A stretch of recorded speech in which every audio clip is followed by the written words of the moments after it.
The virus known as mad cow disease has evolved into mad zombie disease, meaning that the whole planet is now going through a zombie apocalypse. There are no military or governments left, only survivors who try their best to find safe spots. The virus makes zombies extremely violent, hungry, and therefore dangerous. It's not advised to grow attached to other survivors since everyone is out to get you or will end up becoming zombies as well, resulting in some people using their city of origin as nicknames. Columbus explains he's decided on a few rules to survive the apocalypse after seeing people fail over and over again. The first one is cardio because to be in shape is needed to run away from zombies. The second one is the double tap, which means making extra sure the zombie is actually dead after hitting it because they often retaliate. The third one is being careful in the bathroom because the zombies have gotten smarter and know they can get vulnerable people there. The fourth rule is to fasten the seatbelt since car accidents are more common now. 2 months after the initial outbreak, Columbus is at a gas station in Texas. He tries using the bathroom but sees a bloody fingerprint on the door and steps back right before a zombie bursts out. Columbus immediately runs away and the noise attracts a second zombie that joins the chase. All the cardio training makes Columbus fast and he reaches his car only to drop the keys, so he does another lap around the parking lot to keep the zombies at a distance. Then he finally gets in his car. After fastening the seatbelt he drives away, only for a zombie to appear in the backseat. The zombie tries to bite Columbus, who struggles to stop the zombie and causes the car to crash against a building.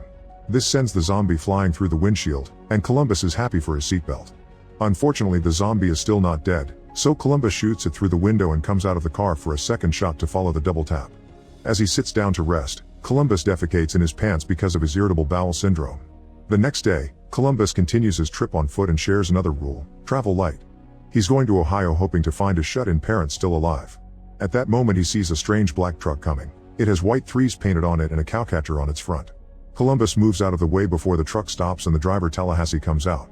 Both men stare at each other with their weapons out until Columbus asks for a ride with a gesture, and Tallahassee allows him in his truck. As he gets in, Columbus checks the backseat because he's added that to his rules after last night. He also tries to chit-chat and learn more about Tallahassee, who says he doesn't do friendship. A brief flashback shows Tallahassee attacking zombies with chainsaws, so he should be a good companion to have. However, he also has an obsession: to find a snack called Twinkie. After a few hours of traveling, they find a crashed company truck and Tallahassee wants to check it out. Following his rules, Columbus limbers up before following him in case of an attack. They open the truck and lots of snacks come out but no Twinkies, which makes Tallahassee furious. Afterward they look for a restroom and Columbus checks every stall before doing his business. He admits he has lots of phobias, including clowns. In fact he sees one climbing under the door, but it's just a trick of his imagination. Then he remembers how it all started. Before the outbreak, Columbus spent all his time in his room eating fast food and playing World of Warcraft. One evening, he heard desperate knocking on his door and opened it to discover his neighbor 406. She rushed inside as she explained that a sick-looking homeless man bit her when she was walking home and now she was too scared to be alone in her apartment. Columbus allowed her to spend the night and they fell asleep on the couch. Later Columbus woke up to discover 406 became a zombie. She started chasing him around the apartment and Columbus hid in his room, closing the door only to hurt her leg in the process. This didn't stop 406, who pushed her way in and followed him to the bathroom. Columbus tried trapping 406 with the shower curtain but she just pierced through it with her tongue. Next he threw a bunch of stuff at her and hit her with the toilet cover before running off. 406 went after him again, so Columbus had no choice but to hit her hard enough to actually kill her, which inspired the double tap. In the present, the duo has to move a bunch of cars out of the way so they can keep traveling. They talk about various subjects and when Tallahassee brings up intimacy, Columbus makes up a story not to look like a loser but he actually was never with a woman. In the middle of the road, they find a zombie feeding on a body, but Tallahassee just drives around them and hits the zombie with the car door on the way. Sometime later they make it to a supermarket and Tallahassee arms himself with all the weapons he keeps in the truck. They enter the store and Tallahassee plays the banjo to lure the zombies out. Two creatures soon appear and Tallahassee beats one up with the banjo while the other one is victim of his bat. A third one is waiting at the back and Tallahassee takes out his frustration with garden shears. Then they go looking for Twinkies only to come across Wichita who begs for help. The duo follows her after Columbus respects another rule: always leave a door open. Wichita takes them to see her sister Little Rock, who has been bitten by a zombie. Tallahassee agrees to shoot her but before he can act, Wichita asks for the gun saying it's a responsibility. Suddenly both girls turn around and point the gun at them. It turns out this was all a trick to get their weapons in their car. The sisters leave in the guy's vehicle and now they have to keep on going on foot. As they walk through the town, they find another car only for Tallahassee to start destroying it out of frustration. Moments later they find a better vehicle and they have to remove a pair of zombie arms from the wheel. Then they check the back seat and finds a bag full of weapons. Tallahassee shoots one to celebrate before painting a 3 on the door and finally leaving. During the trip, Tallahassee finally shares a little about himself and explains that before the outbreak the most important thing in his life was his dog, who was killed by the zombies. Now he's looking for a new home and says they must enjoy the little things, which Columbus adds to his rules.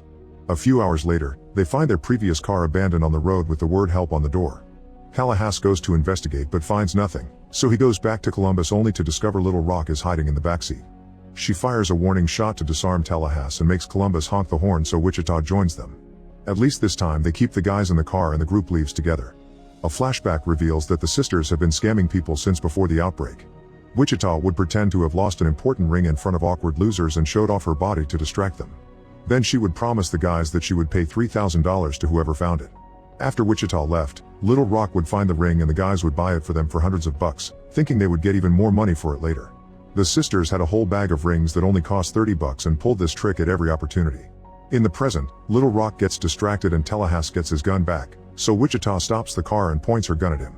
Columbus finally snaps and convinces them that cooperating is the best way to survive. During the trip, Little Rock explains they're going to Pacific Playland, an amusement park that supposedly is zombie-free. It's clear that Columbus is crushing on Wichita, but she's rather cold and tells him Ohio is a ghost land with no survivors, not knowing this means Columbus' parents are dead.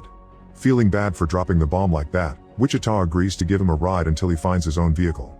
Later that night, after the others have fallen asleep, Columbus and Wichita chat and bond. When they find a truck for Columbus, he accepts the fact he has no family left and decides to stay with Wichita instead. In the middle of the night, they stop at a store for food. Columbus wants to impress Wichita, but he has a rule that says don't be a hero, so Tallahassee goes first. He rings a bell and a zombie comes out, which immediately gets shot down.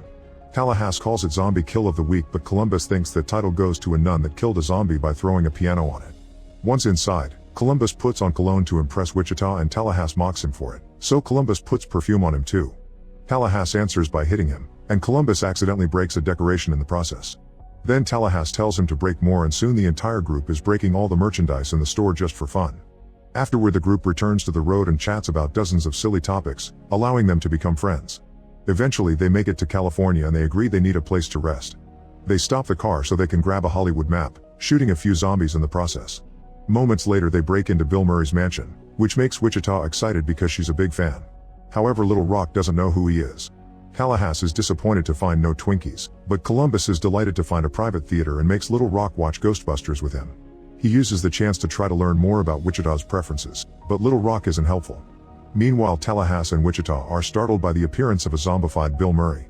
Wichita hits him with a golf club and Bill screams in pain normally, revealing he's fine and just wearing zombie makeup to avoid getting attacked by the monsters. Tallahassee and Wichita show how big fans they are and Bill gets his ego stroked, then he shares some Mary Jane with his new friends. They take so much that they end up taking movie props and pretend they are the Ghostbusters. Next they decide to prank the others. Bill enters the theater making zombies noises, so a startled Columbus shoots him. By the time he learns the truth, it's too late and Bill Murray dies on a seat after saying his only regret is Garfield. The group wraps him up in some blankets and shoot their guns in Bill's honor before throwing the body off the balcony. That night they have dinner and play board games by the fireplace. They remember their old lives and Tallahassee reveals he didn't used to have a dog, he actually had a son. He cries and uses money as a handkerchief. Moments later Tallahassee fires at random objects for fun and teaches Little Rock to be a better shooter. Meanwhile, Wichita and Columbus share stories from their teen years while drinking and Columbus admits he didn't have a prom date. Wichita makes up for it by inviting him to dance and the duo gets really close. They are about to kiss but they're interrupted by Tallahassee, who kills the moment. An awkward Wichita admits she likes Columbus but she doesn't want a relationship because her attention is on her sister and surviving, not on attachments. The next morning the guys discover the sisters have left in their car because Wichita became scared of the relationships she was forming with them. Thankfully Bill Murray has tons of vehicles and Columbus decides to go after her. Tallahassee refuses to come along since obviously the sisters don't want them around, so Columbus tries to leave on a bike alone. However, he doesn't know how to drive a bike and immediately falls. Taking pity on him, Tallahassee offers to give him a ride. In the meantime, the sisters make it to Pacific Playland, which is completely empty. They turn on the power and start having fun with the rides, however the lights and the noises get the attention of the zombies in town. Soon the creatures enter the park and start chasing the sisters, who try to shoot as many zombies as possible while running away. They manage to get in the car, only for the zombies to break the windows and reach inside to try to grab them. Wichita speeds up the vehicle and once they leave most of the horde behind, the sisters jump off the car and let it go on until it falls in the water with a bunch of monsters. Next they run to a ride called Blast Off, which makes them go up and down as they keep shooting at the zombies. Whenever the seats go down, the zombies keep trying to climb and grab their legs, So the sisters must continue to shoot until they run out of ammo. Now they have to kick the zombies off and the ride will end soon. At that moment the guys arrive and open fire on the zombies at the entrance, running over them as double tap. Columbus sees the car in the water and thinks the sisters are dead, but fortunately they can see them from the ride and scream to ask for help. Tallahassee tells Columbus to go after his girl while he runs honking a horn to get all the zombies' attention. As the creatures surround him, Tallahassee shoots at them while hanging from a ride and even gets on the roller coaster to continue the fight. Then he enters a game booth, locking it up before shooting at all the zombies desperately trying to get in. He's brought so many weapons that eventually he brings down every single one of them with great skill.